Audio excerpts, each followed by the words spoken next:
Assalamualaikum, halo semuanya. Perkenalkan, kami dari mahasiswa pariwisata Fakultas Ilmu Administrasi Universitas Brawijaya yang sedang mengampu mata kuliah Sistem Inovasi Daya Saing Pariwisata beranggotakan saya, Enilis Dayanti Hasana, bersama dua rekan saya, yakni Johanna Emanuel dan Dinda Oktaviani. Kali ini kami ingin mengajak pendengar untuk lebih lagi mengenal ide bisnis kami, yaitu walkingdiary.com. Sebelum itu, kami akan menampilkan prototipe dari platform website walkingdiary.com. Keep on watching!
Sebelum menyusun bisnis model kanvas, kami menggunakan konsep design thinking terlebih dahulu.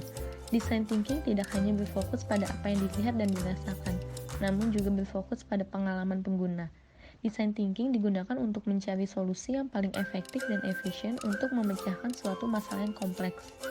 Terdapat 5 tahapan dalam design thinking. Yang pertama ada empathize, lalu define, lalu ideate, lalu prototype, dan yang terakhir ada test. Tahapan pertama yaitu empathize. Metode ini berupaya untuk memahami permasalahan yang dialami pengguna supaya kita dapat merasakan dan mencari solusi untuk permasalahan tersebut. Sebagai upaya mengetahui permasalahan yang dialami calon pengguna, kami membuat sebuah form digital melalui Google Form. Setelah itu, Google Form tersebut kami sebarkan melalui media sosial. Dan terdapat sebanyak 70 tanggapan melalui Google Form yang telah kami sebar pada tanggal 27 Februari 2021. Tahapan pertama yang selanjutnya yaitu define. Define merupakan proses menganalisis dan memahami hasil yang telah dilakukan pada proses empathize. Pada tahap kedua, kami menentukan permasalahan inti dengan cara menganalisis jawaban responden yang paling banyak muncul. Melalui Google Form yang telah kami sebar tersebut, persentase tertinggi adalah 47% mengenai literasi dan informasi, sehingga kami memfokuskan pada kurangnya informasi, referensi, dan ruang diskusi khususnya tentang kepariwisataan. Selanjutnya, ideate. Adapun dalam proses ideate ini akan berkonsentrasi untuk menghasilkan gagasan atau ide sebagai landasan dalam membuat prototipe rancangan yang akan dibuat. Ide yang akan dibuat diangkat berdasarkan inti permasalahan yaitu kurangnya informasi, referensi, dan ruang diskusi khususnya tentang kepariwisataan. Kami membuat website karena sebesar 60% narasumber kami memilih untuk membuat website, yang akhirnya kami memutuskan untuk memilih website dalam pengembangan ide pada bisnis model kanvas kami. Website kami yaitu walkingdiary.com merupakan sebuah website yang mengintegrasikan informasi dan pengetahuan serta live discussion tentang pariwisata melalui beberapa room menu.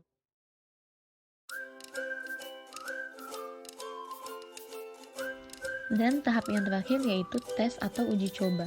Pengujian dilakukan untuk mengumpulkan berbagai feedback pengguna dari berbagai rancangan akhir yang telah dirumuskan dalam proses prototipe sebelumnya. Proses ini merupakan tahap akhir namun bersifat life cycle sehingga memungkinkan perulangan dan kembali pada tahap rancangan sebelumnya apabila terdapat kesalahan. Pada tahap ini, kami membuat Google Form kembali untuk membuka tanggapan orang-orang terhadap prototipe kami dan responden mengakses langsung link yang telah kami sebar. Kemudian responden memberikan testimoninya melalui link yang telah kami sebar juga. Dan hasilnya adalah sebagai berikut. Berikut bisnis model kanvas dari walkingdiary.com. Biasanya, dalam menyusun bisnis model kanvas, ada yang mulai dari customer segment terlebih dahulu dan ada juga yang mulai dari value proposition terlebih dahulu. Keduanya tidak ada yang salah dan juga tidak ada yang terlalu benar. Perbedaannya terletak pada stylenya masing-masing. Seperti contoh, yang memulai dari customer segment terlebih dahulu ialah sebuah bisnis itu dimulai dari problem yang dihadapi oleh customer-nya. Sedangkan jika yang dimulai dari value proposition terlebih dahulu itu berdasarkan sesuatu atau produk yang sekiranya akan menyelesaikan masalah untuk customer-nya. Jadi, untuk orang yang memilih menyusun bisnis model kanvas diawali dari value proposition terlebih dahulu, berarti orang itu melihat value yang ada pada bisnisnya yang nantinya akan menciptakan marketnya sendiri. Di sini blok yang pertama yaitu ada customer segment. Elemen pertama yang harus ada dimiliki dalam memulai bisnis model kanvas ini adalah menentukan segmen pelanggan mana yang akan menjadi target bisnis. Seperti yang sudah dijelaskan tadi, alasan kami menyusun bisnis model kanvas diawali dari customer segment terlebih dahulu, yaitu karena kami mendapatkan ide setelah melakukan survei form digital melalui Google Form yang berisikan masalah-masalah atau kendala-kendala yang dihadapi oleh narasumber kami. Dan dari situ akhirnya kami menciptakan sebuah ide bisnis yang akan kami lakukan ini. Lalu customer segment untuk walkingdiary.com ini yaitu ada mahasiswa pariwisata dan juga traveler usia 17-29 tahun. Oke, baik. Di blok selanjutnya ada value proposition, di mana value proposition ini menjadi alasan mengapa pelanggan memilih jasa atau barang yang ditawarkan. Nah, kesempatan ini juga dapat digunakan untuk menunjukkan keunggulan dan menyelesaikan permasalahan pelanggan dengan cara yang baru. Nah, value proposition sendiri memiliki 3 komponen. Yang pertama adalah produk dan service atau nilai dari produk dan jasa yang ditawarkan itu sendiri. Lalu yang kedua adalah pain relief atau usaha untuk mengurangi kerugian pada konsumen.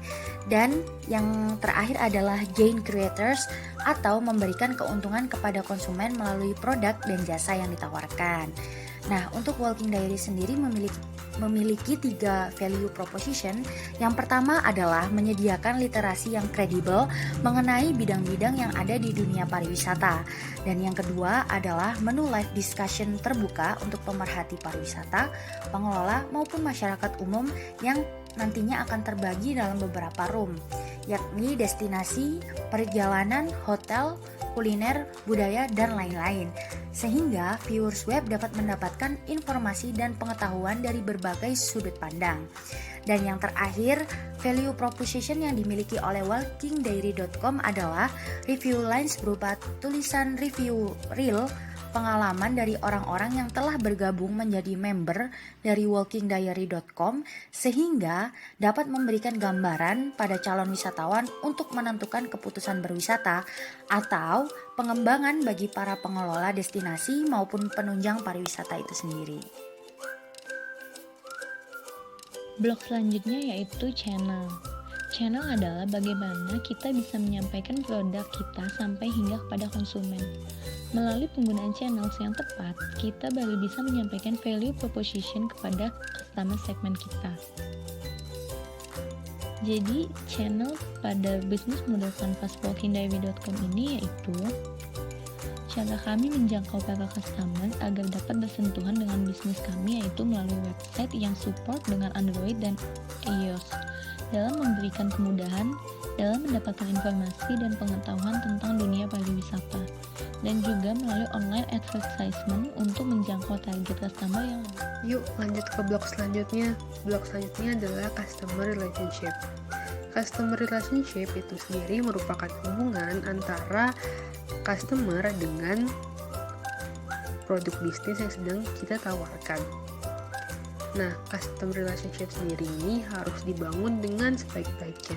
Mengapa? Karena customer relationship bisa mempertahankan klien, konsumen, atau pelanggan yang telah ada dengan cara mengolahnya agar melakukan pembelian berulang sehingga konsumen tidak akan lari ke kompetitor.